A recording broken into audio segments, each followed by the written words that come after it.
जय हिंद साथियों। आज की इस वीडियो में मैं आपके साथ अपनी पर्सनल बुक लिस्ट शेयर करने वाली हूं।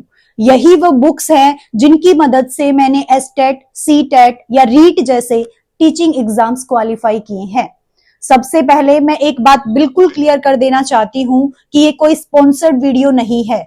मैं सिर्फ वही बुक्स बता रही हूं जिन्हें मैंने खुद पढ़ा है या जिनसे मुझे फायदा मिला है और जिनकी वजह से मेरी तैयारी सही डायरेक्शन में गई।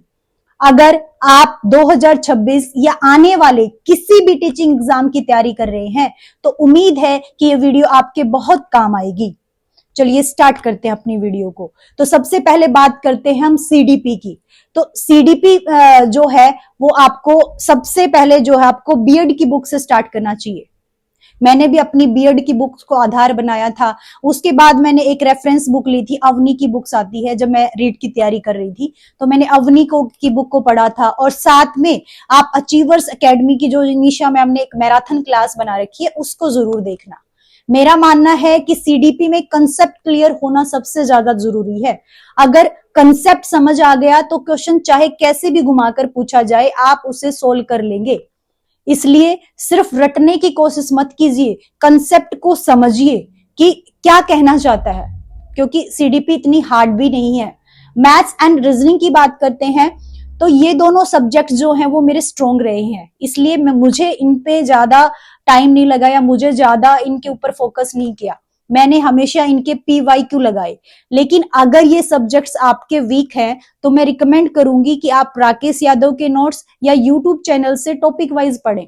साथ में ही मैथ्स और रीजनिंग के लिए आपको शॉर्ट ट्रिक्स भी सीखनी है, क्योंकि एग्जाम में सिर्फ क्वेश्चन आना ही काफी नहीं होता, टाइम मैनेजमेंट भी उतना ही जरूरी हो जाता है। आपको टाइम मैनेजमेंट आना चाहिए कि किस तरह से आप टाइम को बचाएं और जल्दी जल्दी आप उनको सोल्व करें। अगर आप कम समय में ज्यादा क्वेश्चन सोल्व कर पाएंगे तभी आपका स्कोर बढ़ेगा। अब बात करते हैं हिंदी के लिए। तो हिंदी के लिए कोई 10-10 बुक्स नहीं खरीदनी।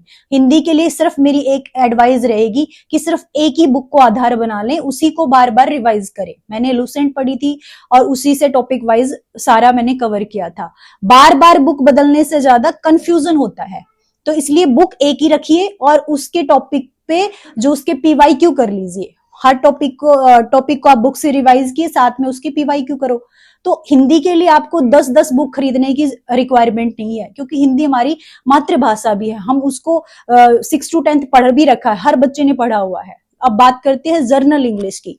तो जर्नल इंग्लिश के लिए मैं अपनी तरफ से 2 बुक रिकमेंड करूंगी, SP बख्शी और नीतू सिंह की, ग्रामर और वोकेबलरी और प्रैक्टिस क्वेश्चन। आपके पास जो भी बुक है वो भी काफी है, आप अपनी प्रैक्टिस कीजिए, ग्रामर पे जोर दीजिए। अब बात करते हैं हरियाणा जीके की, क्योंकि जब मैं एस्टेट की तैयारी कर रही थी उस टाइम पे मेरे पास टाइम कम था और मैं सोच रही थी कि किस तरह से स्मार्ट स्टडी की जाए। तो मैंने हरियाणा जीके को कभी बैठकर नहीं पढ़ा। जब मैं खाना बना रही हूँ या घर का कोई भी काम कर रही हूँ तब मैं दीवान सर का एक चैनल है जिसपे आता है, उनकी हरियाणा जीके क्लासेस सुन लिया करती थी। उन्होंने जो PYQ करवाए हैं उनसे मुझे बहुत फायदा हुआ एस्टेट के एग्जाम में।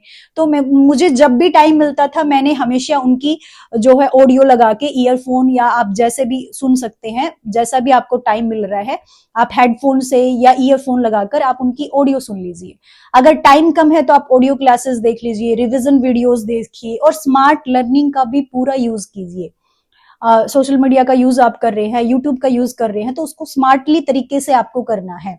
अब बात करते हैं अपने सब्जेक्ट की। अब जब बात सब्जेक्ट की आती है, चाहे वो सब्जेक्ट आपका कोई भी हो, कई बच्चे इंग्लिश के हैं मेरी तरह, सोशल साइंस से हैं, साइंस को हो सकता है किसी का साइंस हो, मैथ्स हो या हिंदी हो, तो सबके लिए मैं कॉमन ही बताऊंगी कि सबसे पहले जरूरी है आपको क्लास 6 से लेके 10th की NCERT लाइन बाय लाइन पढ़नी है और अपने हाथों से शॉर्ट्स नोट्स बनाइए, क्योंकि किसी दूसरे के बनाए हुए नोट से कभी फायदा नहीं होगा। हजारों PDF टेलीग्राम पे मिल जाएंगी, तो इधर उधर से PDF इकट्ठा करने से अच्छा है कि अपने हाथों से नोट्स बनाइए, उसको बार बार में रिवाइज कीजिए। और बिलीव मी, NCERT आपकी फाउंडेशन इतनी स्ट्रॉन्ग बना देती है कि आगे की तैयारी बहुत आसान हो जाती है। अब सबसे जरूरी बात कि अब कोई मुझसे पूछे कि सिलेक्शन का सबसे बड़ा सीक्रेट क्या है, तो मेरा आंसर सिर्फ एक होगा, PYQ और सिर्फ PYQ। और आखिर में मैं आप सबसे सिर्फ एक बात कहना चाहूंगी, कभी ये मत सोचिए कि मुझसे नहीं होगा, क्योंकि कभी मैं भी इसी दौर से गुजरी हूं।